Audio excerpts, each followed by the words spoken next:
I'm convinced that Elon Musk is the world's greatest stock market manipulator. It amazes me how crafty he is when it comes to just about anything he's working on. He was able to manipulate Tesla years ago with just a tweet. If you remember, it was about 3 years ago when he tweeted that he was going to take Tesla private just to ruin the short seller's plans. The stock jumped at that day, and then it was discovered that he had no intention of taking it private after all. Matter of fact, he was fined by the SEC for that. It was actually wild.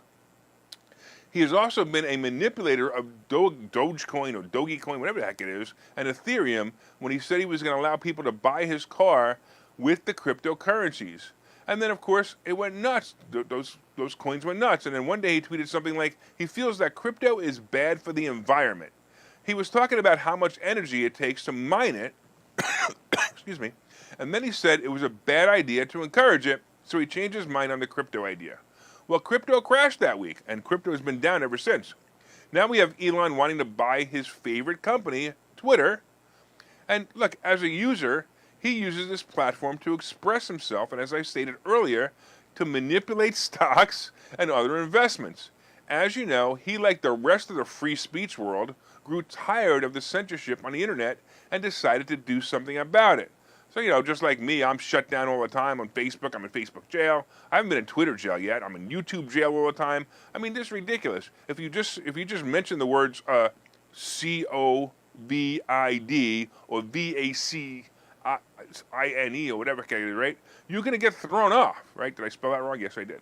But it's all right. You're going to get thrown off the air, and that's what he's trying to do. He's trying to say, hey, listen, I want people to be able to have free speech again, right? So what he did was he decided to make an offer to buy Twitter and take it public.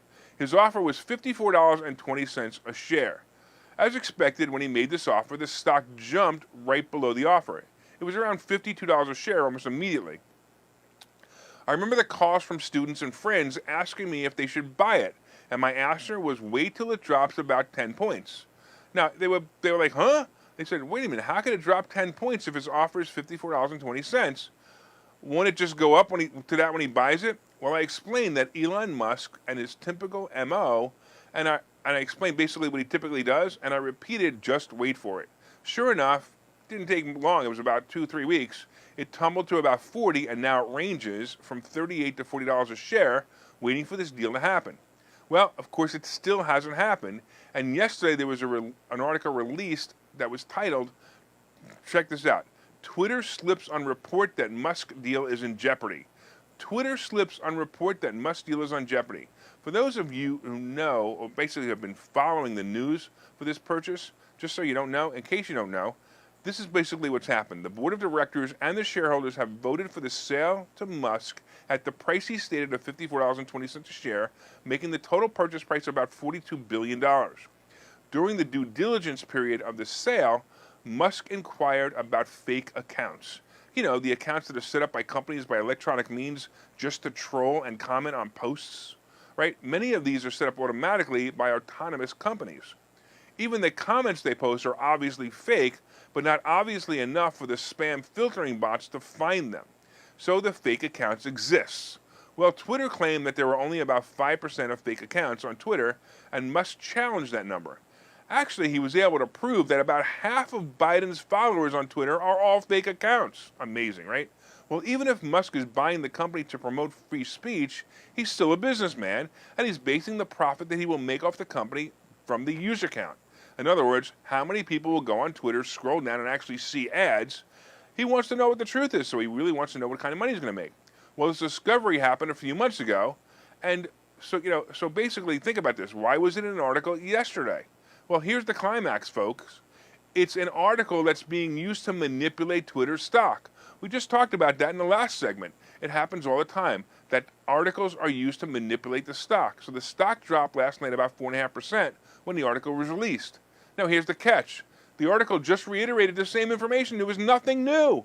Nothing new in the article. The only up-to-date piece of information was the fact that Musk met with some of the people at Twitter to discuss it further. That's it. No facts in the article, more or less. Nothing about the bots, nothing about how many there are, nothing about whether he's buying the company or not. It was just simply about the fact that they met yesterday, and then they reiterated all the old stuff. They could have just cut and paste the whole thing. That's how it works, right? So Basically, the headline, which most people read, again, it said that Elon Musk's deal to buy Twitter is in peril, and that article appeared in the Washington Post. And it was just, again, like I said, a repeat of old news. So why am I telling you this? If it means nothing, well, here's the reason. Buy Twitter stock or stock options today. The article was put out there just to lower the stock prices so money managers can pick up a bargain. Sometimes this is covert and sometimes it's glaringly obvious. Right now, it's glaringly obvious. Look for good news on the deal next week, and the stock did pop about 7 to 10% from today's bottom.